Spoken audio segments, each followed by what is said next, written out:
Hello, Wenzeltron here, and welcome to Hero Basics, where I go over a hero's basic abilities, trait, and heroics as fast as possible, so you guys get a good overview of how a character is going to play in the Nexus.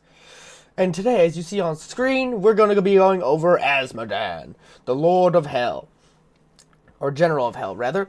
And I mentioned that Azmodan's base model is very, very large. So as you can see, he barely fits through these gateways, making him one of the easiest characters to body block. So you have to really watch your positioning and overextending. So without further ado, I'm going to get into it, peeps, starting with his trait. His trait is called the General of Hell. And he can summon a minion, a superpower minion that is, too, down any lane. So I'm just going to move myself down here in the bottom just to prove the concept so you understand what I'm talking about here.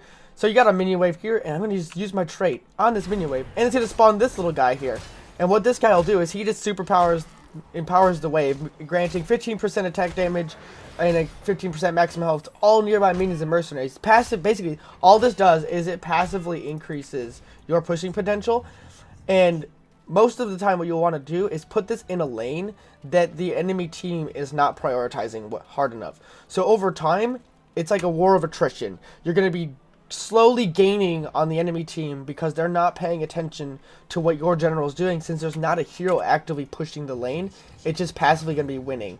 Similar to how Abathur passively wins lane as well. Azmodan's first basic ability is called Globe of Annihilation. So his Q is it's a large AoE range skill shot. As you can see, this range is utterly massive. It goes almost halfway across the entire. I can dunk this fort if I wanted to, but I'm gonna use it on the mini wave just to prove my point.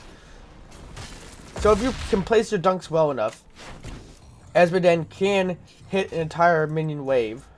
And for Azmodan's W ability, we have Summon Demon Warrior, and all this guy does is you summon them from a portal in front of you, and they run in a straight line, and they'll attack the nearest enemy that they come into contact with. If they don't run into anything, they just stop moving and basically die, because they have a short timer to them. What I wind up using these guys for is more of vision. So if I was in this lane here, and I couldn't tell what was over here, I would throw my Demon Warrior that way. So as they walked over there, they reveal that area, and it makes it easier for you not to get ganked. And if Azmodan's E ability is called All Shall Burn.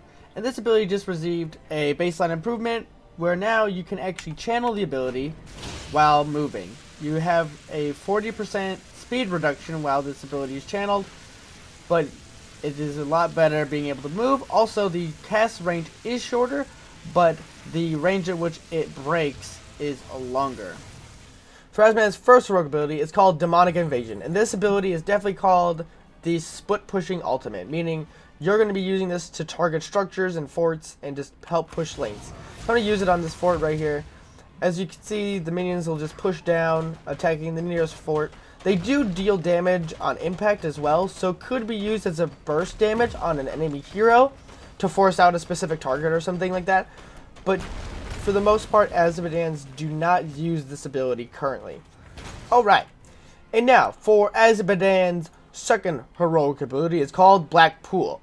So this ability does is a basic attack and ability damage buff for 75%. The pool lasts 5 seconds. So this ability is best used so you can press R and place a location for it to be put on the ground in this pretty wide area, but it doesn't do you any good other than if you're standing in it, because it's a buff for you. And you want to press Alt R, and what Alt R will do is auto cast the ability underneath you, and then you can throw your ability and you'll see it does increase damage with the crit signifier there. You do get 2 charges of this ability, each charge is on a 20-second cooldown. And everybody, that's going to do it for today's Hero Basic video. I hope you all enjoyed the video. Please don't forget to like and check out other Hero Basic videos that are now on screen. Thank you all for watching.